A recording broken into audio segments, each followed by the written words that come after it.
Hello ladies, we're ready for the next phase of your internal assessment, and this is going to be your exposition piece. But before we get into the exposition piece, we have to do a bit of research. There's a research component to your exposition piece, and what we're going to talk about today is that research component and the deadlines associated with it.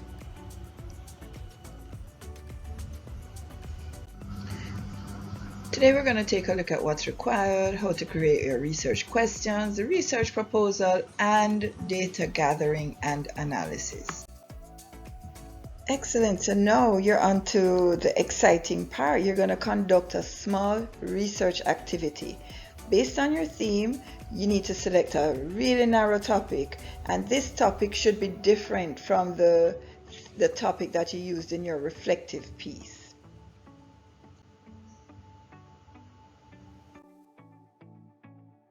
Your narrow topic and your research question for approval. All great research must start with a research question that you believe needs to be answered. So make sure that your research question relates to your topic and that your topic relates to your IA theme. Enter that in the Google Sheet, that's in the Google Classroom, by November 14th. As with everything in communication studies, audience awareness is critical. So you are going to be thinking about who are you interviewing? Who are you going to ask these questions of while you are designing your questions? Think of who you're targeting to interview or to survey. And if you are interviewing students or people in the community, then you have to understand what types of questions are they qualified to answer. Do you have easy access to interview other types of participants? And if you analyze and assess all of this, then you recognize that your questions must be tailored in a specific way. Is how should you phrase your main research question?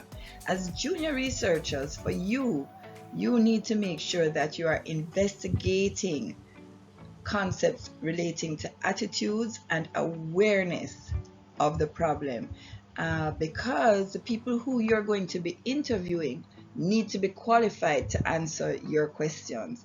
For example, if your theme is mental illness in the medical profession, your exposition topic could be depression in nurses, and then your research question could look something like, to what extent are students aware of the causes of depression in nurses? This indicates that you're intending to ask students these questions, and because they're students, they cannot answer absolute questions. So you're understanding their understanding of the issue, not that you're trying to investigate something that they are not qualified to answer.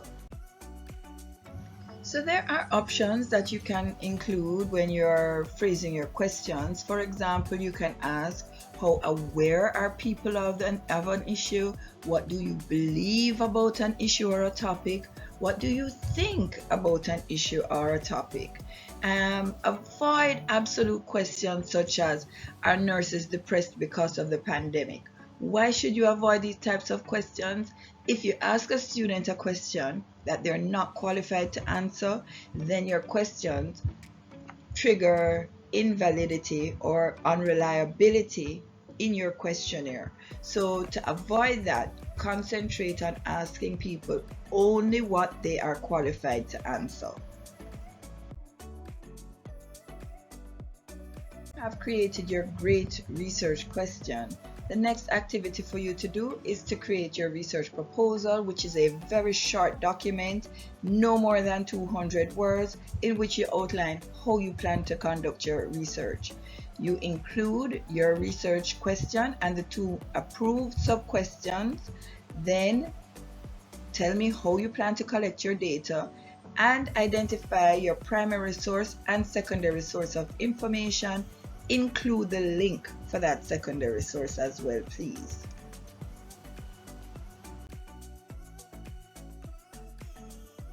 Once your research proposal is approved, you're going to go ahead, use the methodology that you have included in your research proposal to gather your data. The class sessions on December the 5th and 6th will be assigned for you to gather data, so you can go through the school population and interview people or issue your questionnaire as necessary. Analyze your data and then proceed to propose your findings by December the 12th.